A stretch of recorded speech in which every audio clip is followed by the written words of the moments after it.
imi muri mega kunyaya yenyu ndei? Ndakauya ndichiripota kuti pane munhu akatora zvinhu zvangu zvandaitengesa haana kukwanisa kubhadhara. Asi kuzvinhu zvamutaura. Ndakauya ndichingangara kuti ndaitengesa zvinhu saka munhu haana kukwanisa kubhadhara zvinhu zvangu.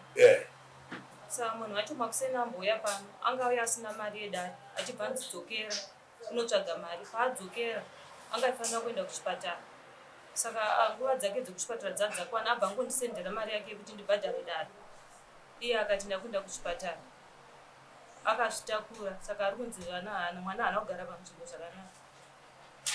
Saka imi asenda mari yekuti mubhadhare kudare mukabhadhara kudare mari yacho.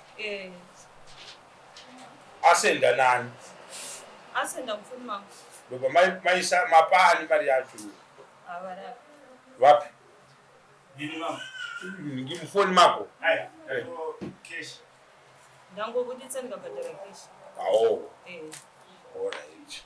Saka handiti muri kumunzwisisa kuti akazvitakura. Apinzi mwana ari mumachubhu saka arikuda kuno.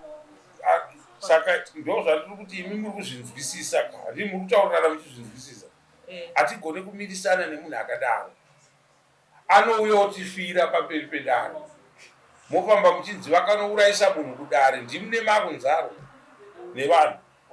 Makaunza nyaya yenyu kuno handiti iye ari kuzviziva mukaona achipatisipeta kana kuresponda kukupai mari kuti ndibhadharirei kudare. Ari kuziva nyaya yake. Handiti ngatimusiyei pashaya zvipomerwa zvekunzi akadai. Tomuendera nedare. Mari yenyu hatiswere hati anogara muno mutaundi. Kana ane murume anoyachirambana naye. Anosara anongowana mupa musina zvinhu murume wacho. Mobvunzana kuti zvinhu zvangu zvaendepi. Imari 300. Imombe. Aimboti $300 tikapinda mumba mevanhu. Tinongonongedzera kuti icho nechicho. Tatotora mari yenyu kuti motouya kuno totoita zvekuti muwane mari yenyu. Handipapoa. Zvese zvakuri kuona zvane mapuraizi. Zvazvina kudai izvo zviri kutopera. Vanhu vanongoya vachitora vachienda. Zvingobhadhara mari vachitora vachidii? Vachienda. Saka huyai munana mande uko mande chipiri zvichinhingirira risiri zuva redare. Iyewo tichinzwa maresults ekuti kuchipatara kwachona zvinhu zvakamira sei. Handiti?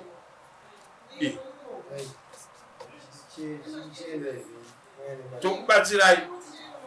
Hakuna munhu anodya mari yemunhu ichirova. Hakuna zvinhu zvakadaro.